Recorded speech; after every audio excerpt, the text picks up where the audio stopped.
back in time and dig up the ancient secrets of the past. Those ancient secrets have been hidden by the ruling class beneath the shifting sands of Egypt for more than 4,000 years.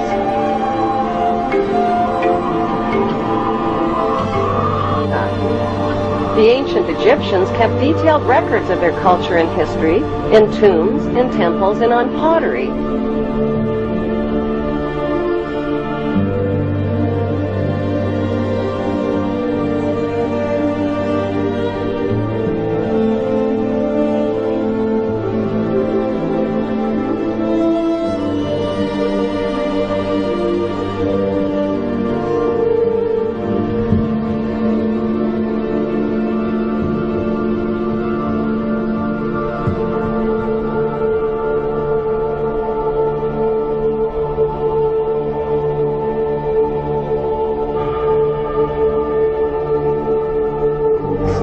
Number 1. What is the stone of Jacob, a Hebrew patriarch, doing beneath the queen's throne chair?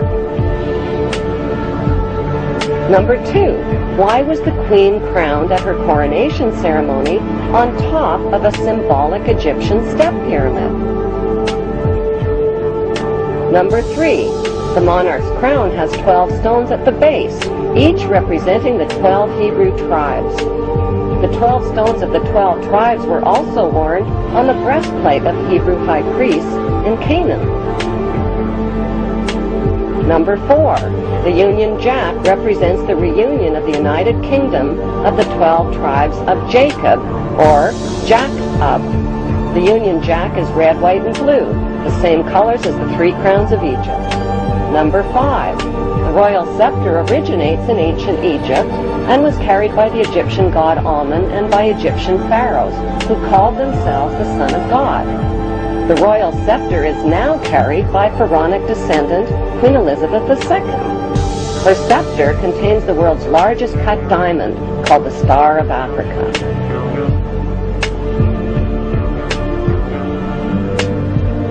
Number 6. The queen's punishing flail or whip is partially hidden under her arm. The flail or whip also originates with the pharaohs of ancient Egypt.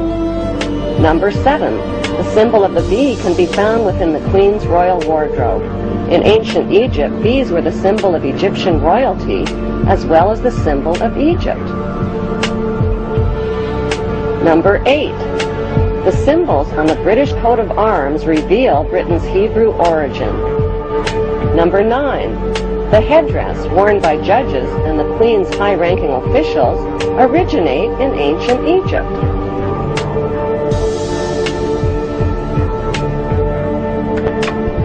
Number 10. Kilts like the one worn by Prince Charles originate with the Egyptian pharaohs who wore white kilts. God save Queen Elizabeth! Long live Queen Elizabeth! May the Queen live forever! Number 15. Incest was practiced by ancient Egyptian royalty.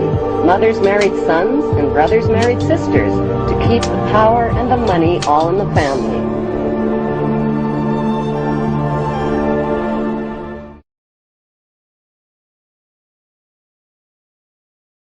Politicians by the Masons promoted the Masonic ideology. The secret lodges of the Masons were open to members of the French army. High-ranking officers and generals were indoctrinated to the Freemasons' way of thinking. With the people, the politicians, and the military of France under Masonic control, the Masons could finally strike. Freemasonry has worked in a hidden but constant manner to prepare the revolution.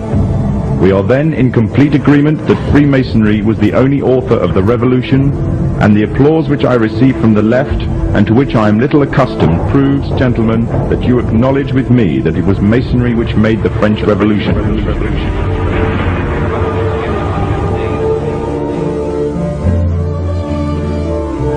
When the so-called founding fathers of America landed on Plymouth Rock, not only did they bring with them disfranchised people, they also brought the Freemasonic elements of Europe.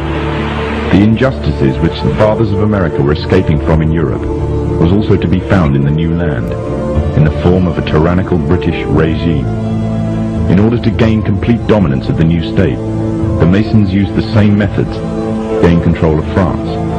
Although the British monarchy was run by the Masons, the American War of Independence was a necessary action, and the people involved in the war were expendable for the Masons to fulfill their dream. Emotions of the people were manipulated into anger, and just like France, anger turned into war. This time, however, previous mistakes would not be repeated. The near defeat the Masons faced against Napoleon and his army in Europe taught the Masons a lesson. Any forthcoming leaders of the resistance must follow the Masonic agenda. The best way to do this was to ensure the leader himself was a Mason, and the leader who took the war to the British was none other than George Washington. On the 4th of July 1776, the Declaration of Independence was made. On the 17th of October 1781, the British were finally defeated and surrendered the colonies to the Americans, and the world's first Masonic state was born, a nation that would represent Masonry in every way. A sign of the Masonic presence in America is plainly visible on the dollar bill, which carries a picture of George Washington, the first Freemasonic president in the world, and a picture of the Freemasonic symbol of the so-called All-Seeing